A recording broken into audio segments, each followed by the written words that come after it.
नमस्कार, स्वागत आपका नाती टीवी में और मैं हूं आपके साथ पूनम जैन। बुलेटिन की शुरुआत में सीधा दिखाते हैं आपको तस्वीरें जो प्रधानमंत्री देश को संबोधित कर रहे हैं।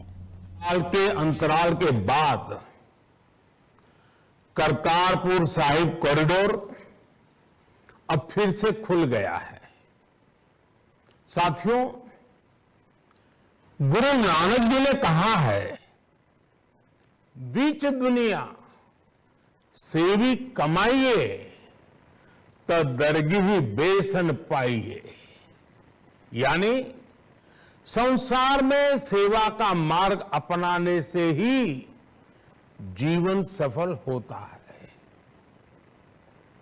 हमारी सरकार इसी सेवा भावना के साथ देशवासियों का जीवन आसान बनाने में जुटी है। न जाने कितनी पीढ़ियां जिन सपनों को सच होते देखना चाहती थी, भारत आज उन सपनों को पूरा करने का भरपूर प्रयास कर रहा है। साथियों, अपने 5 दशक के सार्वजनिक जीवन में मैंने किसानों की परेशानियों को, उनकी चुनौतियों को बहुत करीब से देखा है, महसूस किया है। इसलिए जब देश ने मुझे 2014 में प्रधानमंत्री के रूप में सेवा का अवसर दिया, तो हमने कृषि विकास, किसान कल्याण को सर्वोच्च प्राथमिकता दी। साथियों, इस सच्चाई से बहुत लोग अनजान हैं कि देश के 100 में से 80 किसान छोटे किसान हैं। उनके पास 2 हेक्टेयर से भी कम जमीन है। आप कल्पना कर सकते हैं, इन छोटे किसानों की संख्या 10 करोड़ से भी ज्यादा है। उनकी पूरी जिंदगी का आधार यही छोटी सी जमीन का टुकड़ा है। यही उनकी जिंदगी होती है। और इस छोटी सी जमीन के सहारे ही वो अपना और अपने परिवार का गुजारा करते हैं। पीढ़ी दर पीढ़ी परिवारों में होने वाला बंटवारा इस जमीन को और छोटा कर रहा है। इसलिए देश के छोटे किसानों की चुनौतियों को दूर करने के लिए हमने बीज, बीमा, बाजार और बचत, इन सभी पर चौतरफा काम किया। सरकार ने अच्छी क्वालिटी के बीज के साथ ही किसानों को neem coated urea, soil health card, micro irrigation जैसी सुविधाओं से भी जोड़ा। हमने 22 करोड़ सॉइल हेल्थ कार्ड किसानों को दिए और इस वैज्ञानिक अभियान के कारण एग्रीकल्चर प्रोडक्शन भी बढ़ा। साथियों, हमने फसल बीमा योजना को अधिक प्रभावी बनाया। उसके दायरे में ज्यादा किसानों को लाए। आपदा के समय ज्यादा से ज्यादा किसानों को आसानी से मुआवजा मिल सके, इसके लिए भी पुराने नियम बदले। इस वजह से बीते 4 साल में 1 लाख करोड़ रुपए से अधिक का मुआवजा हमारे किसान भाई बहनों को मिला है। हम छोटे किसानों और खेत में काम करने वाले श्रमिकों तक बीमा और पेंशन की सुविधाओं को भी ले आए। छोटे किसानो62 की जरूरतों को पूरा करने के लिए सीधे उनके बैंक खातों में 1,62,000 करोड़ रुपए ट्रांसफर किए, सीधे उनके खाते में। साथियों, किसानों को उनकी मेहनत के बदले उपज की सही कीमत मिले, इसके लिए भी अनेक कदम उठाए गए। देश ने अपने रूरल मार्केट इंफ्रास्ट्रक्चर को मजबूत किया। हमने एमएसपी तो बढ़ाई है, साथ ही साथ रिकॉर्ड सरकारी खरीद केंद्र भी बनाए। हमारी सरकार द्वारा की गई उपज की खरीद ने पिछले कई दशकों के रिकॉर्ड तोड़ दिए हैं। देश की 1,000 से ज्यादा मंडियों को ई नाम योजना से जोड़कर हमने किसानों को कहीं पर भी अपनी उपज बेचने का एक प्लेटफॉर्म दिया और इसके साथ ही देश भर की कृषि मंडियों के आधुनिकीकरण पर भी हमने करोड़ों रुपए खर्च किए। साथियों, आज केंद्र सरकार का कृषि बजट पहले के मुकाबले 5 गुना बढ़ गया है। हर वर्ष 1.25 लाख करोड़ रुपए से अधिक कृषि पर खर्च किए जा रहे हैं। 1 लाख करोड़ रुपए के एग्रीकल्चर इंफ्रास्ट्रक्चर फंड के माध्यम से गांव और खेत के नजदीक भंडारण, इसकी व्यवस्था, कृषि उपकरण जैसी अनेक सुविधाओं का विस्तार, ये सारी बातें तेजी से हो रही है। छोटे किसानों की ताकत बढ़ाने के लिए 10,000 एफपीओ किसान उत्पादक संगठन बनाने का अभियान भी जारी है। इस पर भी करीब 7,000 करोड़ रुपए खर्च किए जा रहे हैं।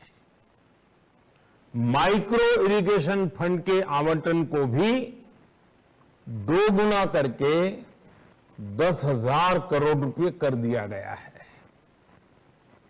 हमने क्रॉप लोन भी 2 गुना कर दिया, तो इस वर्ष 16 लाख करोड़ रुपए हो जाएगा। अब पशुपालकों को मछली पालन से जुड़े हमारे किसानों को भी किसान क्रेडिट कार्ड का लाभ मिलना शुरू हो गया है। यानी हमारी सरकार किसानों के हित में हर संभव कदम उठा रही है, लगातार एक के बाद एक नए कदम उठाती जा रही है। किसानों की आर्थिक स्थिति सुधरे, उनकी सामाजिक स्थिति मजबूत हो, इसके लिए पूरी ईमानदारी से काम कर रही है। साथियों, किसानों की स्थिति को सुधारने की इसी महाअभियान में देश में 3 कृषि कानून लाए गए थे। मकसद ये था कि देश के किसानों को, खासकर छोटे किसानों को और ताकत मिले, उन्हें अपनी उपज की सही कीमत और उपज बेचने के लिए ज्यादा से ज्यादा विकल्प मिले। बरसों से ये मांग देश के किसान, देश के कृषि विशेषज्ञ, देश के कृषि अर्थशास्त्री, देश के किसान संगठन लगातार कर रहे थे। पहले भी कई सरकारों ने इस पर मंथन भी किया था। इस बार भी संसद में चर्चा हुई, मंथन हुआ और ये कानून लाए गए। देश के कोने कोने में कोटि कोटि किसानों ने, अनेक किसान संगठनों ने इसका स्वागत किया, समर्थन किया। मैं आज उन सभी का बहुत बहुत आभारी हूं, धन्यवाद करना चाहता हूं।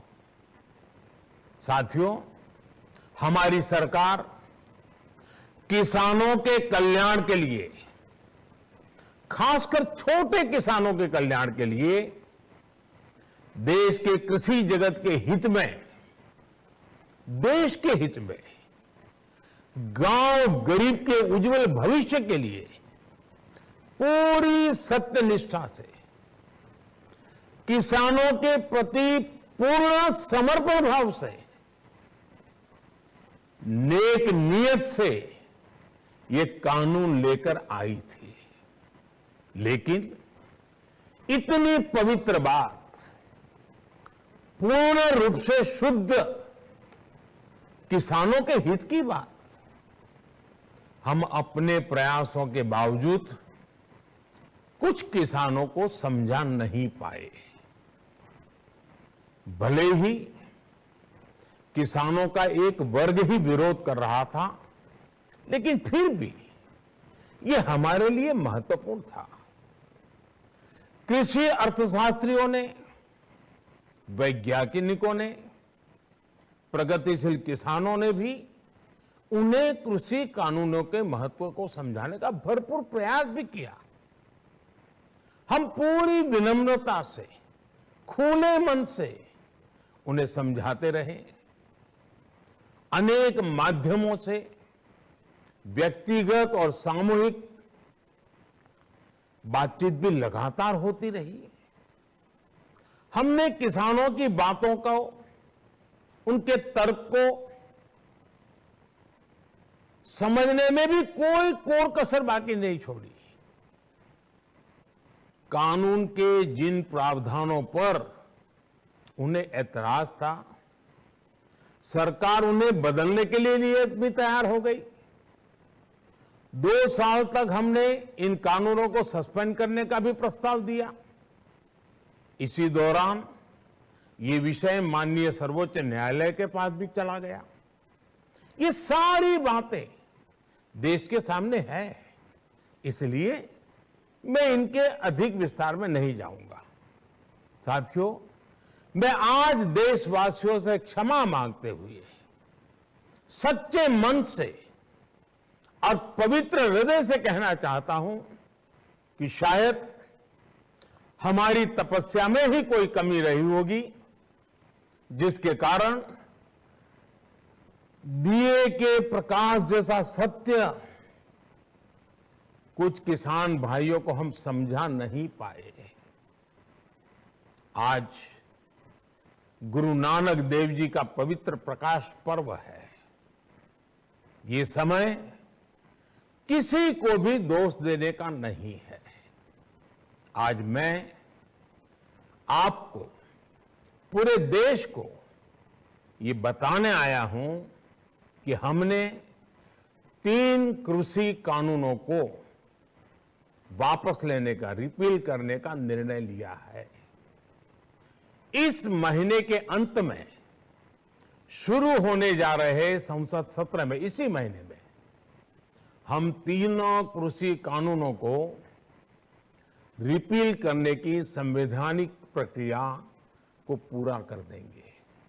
साथियों, मैं आज अपने सभी आंदोलनरत किसान साथियों से आग्रह कर रहा हूं, आज गुरु पर्व का पवित्र दिन है। अब आप अपने अपने घर लौटे, अपने खेत में लौटे, अपने परिवार के बीच लौटे। आइए एक नई शुरुआत करते हैं, नए सिरे से आगे बढ़ते हैं। साथियों, आज ही सरकार ने कृषि क्षेत्र से जुड़ा एक और अहम फैसला लिया है। जीरो बजट खेती यानी प्राकृतिक खेती को बढ़ावा देने के लिए देश की बदलती आवश्यकताओं को ध्यान में रखकर क्रॉप पैटर्न को वैज्ञानिक तरीके से बदलने के लिए एमएसपी को और अधिक प्रभावी और पारदर्शी बनाने के लिए ऐसे सभी विषयों पर भविष्य को ध्यान में रखते हुए निर्णय लेने के लिए एक कमेटी का गठन किया जाएगा। इस कमेटी में केंद्र सरकार, राज्य सरकारों के प्रतिनिधि होंगे, किसान होंगे, कृषि वैज्ञानिक होंगे, कृषि अर्थशास्त्री होंगे। साथियों, हमारी सरकार किसानों के हित में काम करती रही है और आगे भी करती रहेगी। मैं गुरु गोविंद सिंह जी की भावना में अपनी बात समाप्त करूंगा। देहि शिवावर मोहे इहे, शुभ कर्मन ते कबहू न टरो। हे देवी, मुझे ये वर दीजिए कि मैं शुभ कर्म करने से कभी पीछे ना हटूं। जो किया किसानों के लिए किया, जो कर रहा हूं देश के लिए कर रहा हूं। आप सभी के आशीर्वाद से मैंने मेहनत में पहले भी कोई कमी नहीं की थी। आज मैं आपको विश्वास दिलाता हूं कि अब और ज्यादा मेहनत करूंगा ताकि आपके सपने साकार हो सके, देश के सपने साकार हो सके। आपका बहुत बहुत धन्यवाद। नमस्कार।